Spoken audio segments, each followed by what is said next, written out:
I would like to introduce now the next speaker, which is Alberto Prado, who is from his position as head of the digital, and it's already in the word Accelerator.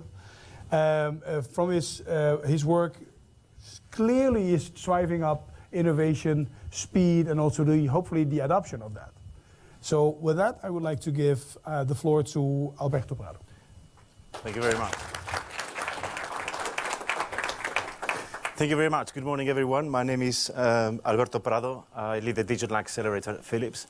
And in the Digital Accelerator, we are passionate, almost to the level of obsession, to come up with great breakthrough innovation that can help us tackle the healthcare challenges that exist today.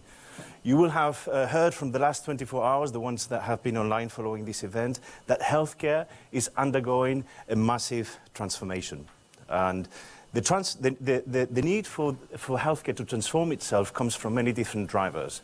One of the key drivers is the fact that the population, that the age of the average age of the population is increasing faster than ever before. Also, the number of chronic conditions, lifestyle-induced diseases, is highest than ever before. The top 4 killers, probably you will have guessed, cardiovascular diseases, cancer, diabetes, and respiratory conditions. If healthcare systems continue to be like this, they will be stretched to a breaking point before the end of this decade, before 2020. Now, if you look at geographies, just in China, in the next 4 to 5 years, the elderly population will lead to an increase in healthcare costs of about $1 trillion. This is massive.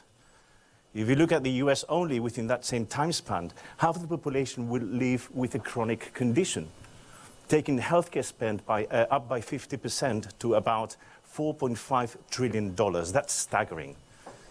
In Europe alone, we have a lack of about 1 million healthcare professionals, which is amazing. And if you look at Africa, the basic coverage of healthcare is not able to actually cater for basic immunization and maternity services. So something needs to really transform, right, in healthcare.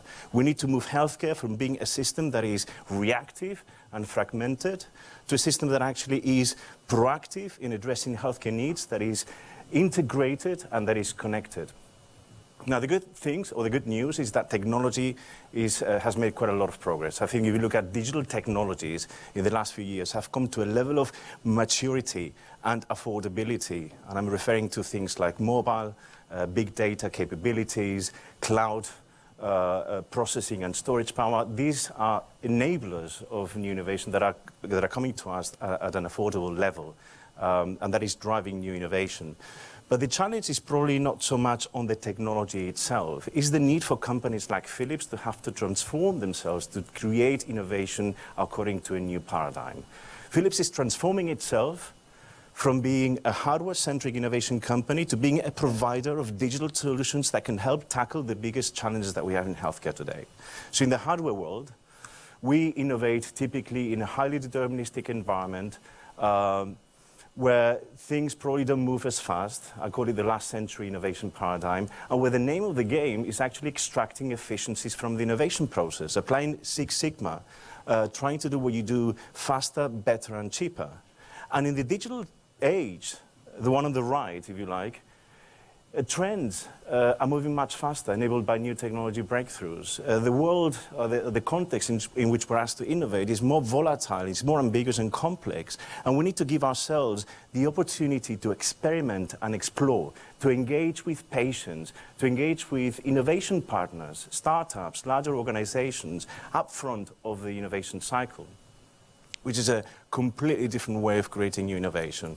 And that is the reason why the Digital Accelerator was created at Philips, to help Philips transform into a more agile and startup-friendly organization, and in order to develop and deliver the type of breakthrough innovations that we need to help the healthcare transformation process. And we do that applying co-create as a methodology. You heard this morning from Sean, our Chief Design Officer, about how we apply design thinking according to co-creation. And this is what we do. And it's a sequence of build, test, learn iterations where we bring patients, we bring the users and healthcare professionals all the way up front, and we collaborate with them to try and figure out what the right solution is for the problem that we're looking at. We look typically at innovation across 3 different dimensions: relevance, feasibility, and viability. Because at the end of the day, the questions that we are interested in answering is, what is it that we need to develop? What is the type of solution that could actually make sense if we want to tackle this particular problem? But equally importantly, why? Why should we do this? Is the problem big enough? What are the alternative options?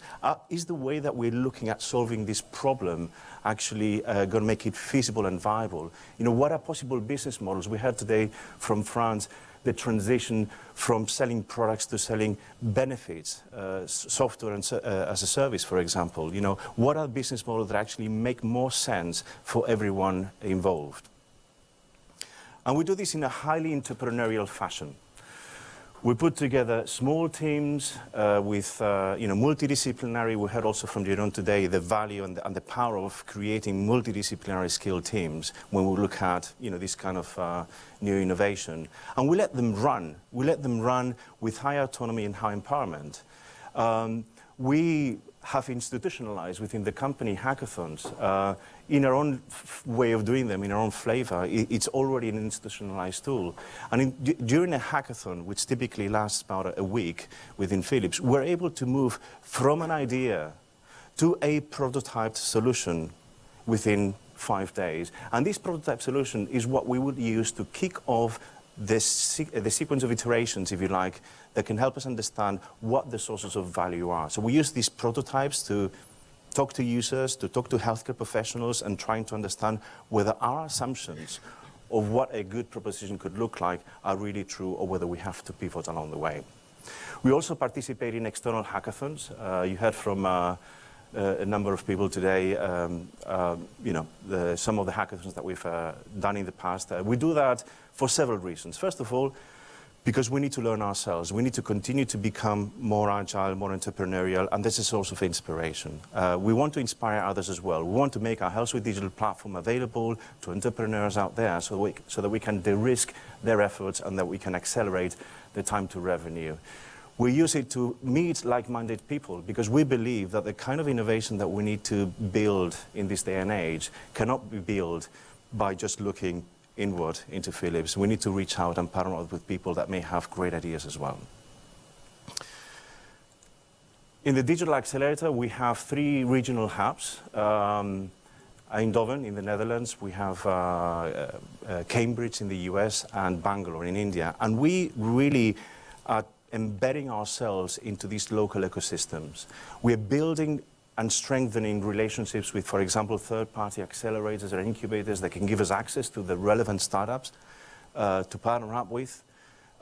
We have great relationships with hospital and academia as well, Reshape from Radboud, led by Lucien here, in the US with MIT. But we also participate in events like, obviously, our Future Health today, and other events where we're able to actually drive thought leadership in this space. Set up wake-up calls for ecosystem players that can contribute with us to solving the challenges that we face today. And finally, being an entrepreneur for a company like Philips doesn't necessarily mean that we're going to be setting up startups in isolation from the rest of the organization and let them run as fast as we can, as fast as they can. If we did that, we wouldn't be better than any other startup, and the chances of success probably would be relatively small. We deeply, strongly believe that the way that we can accelerate innovation is by being able to combine the high levels of autonomy and nimbleness and hunger that would characterize any entrepreneurial activity with all the good things and the benefits that come from operating within a global health tech leader. And this is the way, and this is the sweet spot that we aim for in the Digital Accelerator, and this is the way that we truly believe a company like Philips can help transform healthcare together with patients and other ecosystem partners, and along the way touch the lives of 3 billion people by 2025. Thank you very much.